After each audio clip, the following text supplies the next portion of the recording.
The good book on a long empty pew, a stained glass window, and a cross at the altar. Things you'd expect to find in a place of worship. Married here. Mm-hmm. Lots of weddings happen here. Over the years, I have probably done a couple of hundred here. Coming back from Myrtle Beach State Park.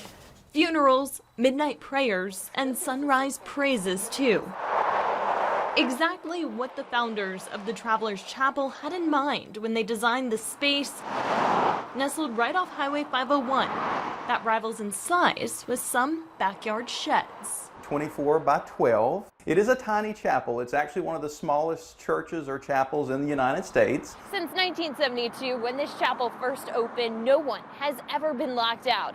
Day or night, no matter the time, this chapel stays open. But for such a small place, it certainly had its fair share of challenges. We needed to put new siding on the building. The next thing was we needed a new roof. Then we had the hurricane, which knocked a tree down on top of tore the electrics off. There's a couple hundred people a month stop in there. Mike Stride has been the president of the volunteer-run board overseeing the Travelers Chapel for more than a decade.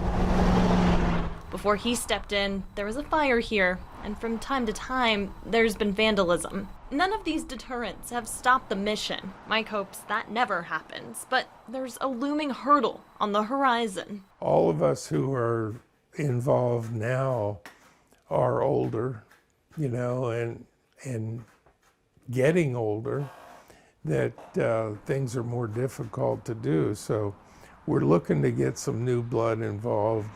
You'll take the help.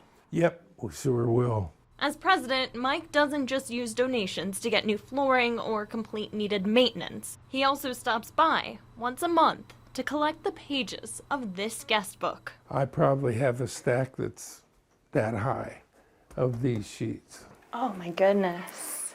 You know, I have them all in the file cabinet in there. One memory, passed down, sticks with him. There was a full bottle of whiskey sitting up on the counter up on the front. And there was a note there that said, "I came here to end my life, but I found Jesus." And, you know, instead, and things like that that people have written in that book that are just amazing. Mike keeps each page. He also prays over each one too. It's been really rewarding to see what happens and how God works. You know, people say that they walked into the chapel and they could feel the Holy Spirit, you know, and that's amazing. For the past 52 years, people have passed through this chapel, hopeful about the start of a new life, or in despair, about to give up altogether. The pages of this book tell those stories. You got people that just write something quick, or, you know, like the first one we saw. That was Another good book with plenty of blank paper. It's just a great little place.